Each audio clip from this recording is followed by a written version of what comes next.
Assalamualaikum warahmatullahi wabarakatuh. Perkenalkan, nama saya Dharma Karim Yudhistira dari kelas Manajemen 20J. Di sini saya akan mempresentasikan tentang hasil studi kelayakan bisnis saya yang berjudul Just Electric Vehicle. Kita mulai dari pengertian sepeda listrik. Apa sih sepeda listrik itu? Sepeda listrik adalah sepeda berenergi listrik yang menggunakan sel PV sebagai sumber energi.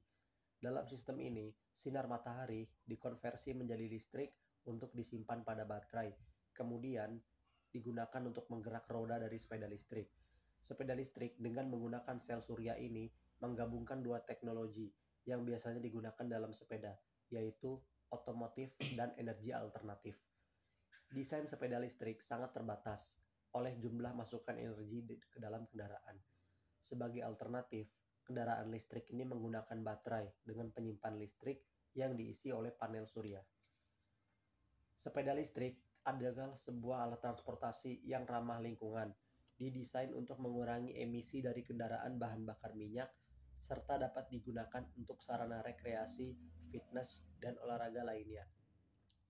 Penelitian ini akan dikembangkan untuk sepeda listrik dengan menggunakan generator magnet permanen yang sekaligus memiliki fungsi sebagai motor.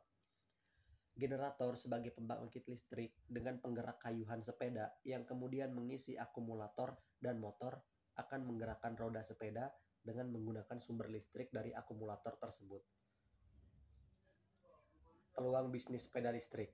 Peluang bisnis sepeda listrik ini terbilang prospektif dengan mendapatkan tanggapan positif dari berbagai kalangan masyarakat. Bisnis ini juga menjadi pilihan usaha yang menguntungkan hingga banyak orang tertarik membuka usaha tersebut. Pemerintah berupaya mendorong pengembangan industri kendaraan listrik di Indonesia karena efektivitas dari model kendaraan ini. Komitmen pemerintah ini tertuang dalam Perpres nomor 55 tahun 2019 tentang percepatan program kendaraan bermotor listrik berbasis baterai untuk transportasi jalan. Sejumlah pihak meyakini bahwa prospek yang menarik dari sisi ekonomi untuk pengembangan produksi sepeda motor listrik ketimbang mobil listrik di Indonesia. Itu karena sepeda motor listrik akan lebih mudah diterima di pasar Indonesia dengan alasan lebih praktis penggunaannya dan lebih ekonomis. Kajian aspek sosial dan ekonominya. Untuk mendorong percepatan dan pertumbuhan penggunaan kendaraan listrik, maka diperlukan suatu insentif sehingga masyarakat mau mengadopsi kendaraan listrik, khususnya sepeda motor listrik. Dari hasil wawancara dengan bagian uji tipe Kementerian Perhubungan, insentif yang diberikan adalah dengan memberikan fasilitas biaya uji tipe seharga Rp0 atau gratis. Dari pihak Kemenperin, belum ada kebijakan yang secara khusus memberikan insentif untuk sepeda motor listrik. Sampai saat ini, pemberian insentif masih diberikan berdasarkan besarnya sisi sepeda motor, baik listrik ataupun konvensional. Untuk bea masuk, wilayah ASEAN sudah 0% untuk jenis kendaraan apapun, karena sudah masuk kawasan free trade, sehingga tidak bisa dikatakan sebagai sebuah insentif. Bentuk lain dorongan pemerintah untuk percepatan penggunaan kendaraan listrik adalah dengan mendorong Research and Development KBL. Pemerintah menyadari bahwa untuk mendorong peralihan kendaraan konvensional ke kendaraan listrik, masyarakat memerlukan bukti tentang efisiensi kendaraan listrik. Untuk Kementerian Perindustrian, bulan Agustus 2019 melaunching pilot project bekerja sama dan New Energy and Industrial Development atau NIDO yang bertema The Demonstration Project to Increase Energy Efficiency Through Utilization of Electric Vehicle and Mobile Battery Sharing dengan menggandeng Honda dan Panasonic. Proyek ini menstudi sekitar 300 unit sepeda motor model APCX dengan metode swap dan diharapkan selesai pada tahun 2021.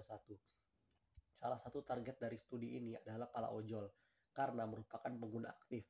Untuk itu, Kemenperin turut menggandeng perusahaan ride sharing atau ojol, yaitu Grab dan Gojek di 2 kota, yaitu di Bandung dan Bali. Kerjasama pemerintah bersama Konsorsium Indonesia dengan lembaga Jepang ini diharapkan dapat memberikan analisa hasil untuk memudahkan proses peralihan sepeda motor listrik konvensional ke sepeda motor listrik.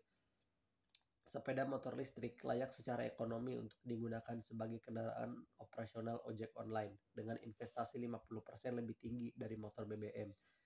Motor listrik memiliki nilai positif dan lebih tinggi dibandingkan motor BBM dalam semua kriteria penilaian. Aspek legal dan aspek pasar. Usaha jasa ini bernama Just Electric Vehicle, bergerak di bidang penjualan sepeda listrik yang mempersiapkan dan menjual banyak jenis sepeda listrik tersebut.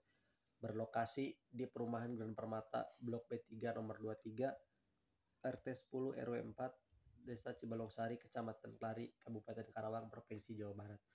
Usaha ini berbentuk penjualan kendaraan yang dimana usaha ini didirikan oleh Ibu Siti Mutmainah dengan modal dasar usaha sekitar 60 juta dan juga modal investasi sebesar 80 juta. Peluang penjualan sepeda listrik ini terbilang sangat lebar dengan menjalankan kegiatan usaha dalam bidang jasa yang didapat dan untuk mendatangkan keuntungan yang bisa didapat. Dan untuk menjalankan kegiatan usaha bidang penjualan ini sangat mudah dan tidak membutuhkan modal yang besar, kendaraan yang fleksibel, biaya yang murah, dan ini pun bisa diterima oleh masyarakat luas. Karena keunggulan dari usaha bidang penjualan ini adalah membantu untuk mengurangi polusi udara, membantu mempromosikan kendaraan yang fleksibel, hemat biaya, dan sebagainya. Aspek sosial dan aspek ekonomi. Hasil dari aspek sosial dan ekonomi dari jasa penjualan sepeda listrik ini yaitu memberikan dampak positif bagi masyarakat dan juga pemerintah karena usaha ini juga berpengaruh dalam melestarikan dan mempromosikan kendaraan yang hemat biaya dan ramah lingkungan. Aspek teknis dan aspek lingkungan. Secara teknis, Just Electric Vehicle telah menentukan lokasinya di Perumahan Grand Permata, Blok B3 nomor 23, RT 10 RW 4, Desa Cibalongsari, Kecamatan Klari, Kabupaten Karawang, Provinsi Jawa Barat. Tempat ini sangat mudah ditemukan dan mudah dijangkau, dengan target yaitu para penduduk di sekitar perumahan yang ingin mempunyai kendaraan yang fleksibel, sehingga mereka memiliki sepeda listrik, di mana bangunan tersebut merupakan bangunan milik pribadi. Dengan peralatan, perlengkapan, dan juga internet sebagai pendukung dalam usaha ini, jumlah sumber daya manusia yang dibutuhkan yaitu sebanyak 3 orang, terdiri dari koordinator toko, kasir, dan juga penanggung jawab. Dari hasil analisis aspek lingkungan dinyatakan bahwa bisnis Just Electric Vehicle mampu untuk mengatasi tumbuhan yang dihasilkan oleh proyek pembangunan area penjualan, sehingga tidak membuang sampah sembarangan dan merugikan lingkungan. Didukung dengan upaya ini, dalam ikut melakukan aksi kebersihan pada area toko Just Electric Vehicle tersebut. Oke, dari presentasi ini saya ambil 3 kesimpulan ya. Hasil tanggapan pelanggan terhadap penjualan sepeda listrik Just Electric Vehicle adalah sebagai berikut. Yang pertama, pelanggan berasumsi bahwa sepeda listrik sangat ramah lingkungan dan hemat biaya. Lalu yang kedua, dari hasil penelitian tanggapan pelanggan yaitu 70% pelanggan sangat menyukai sepeda listrik dikarenakan hemat biaya dan sangat ramah lingkungan. Yang ketiga, pelanggan beranggapan bahwa penjualan sepeda listrik sangat membantu mereka dalam upaya menghemat biaya dan mendukung terjadinya lingkungan yang ramah. Mungkin sekian presentasi dari saya, kurang lebihnya saya mohon maaf. Wabillahi wahid taufiq wa hidayah. Wassalamualaikum warahmatullahi wabarakatuh.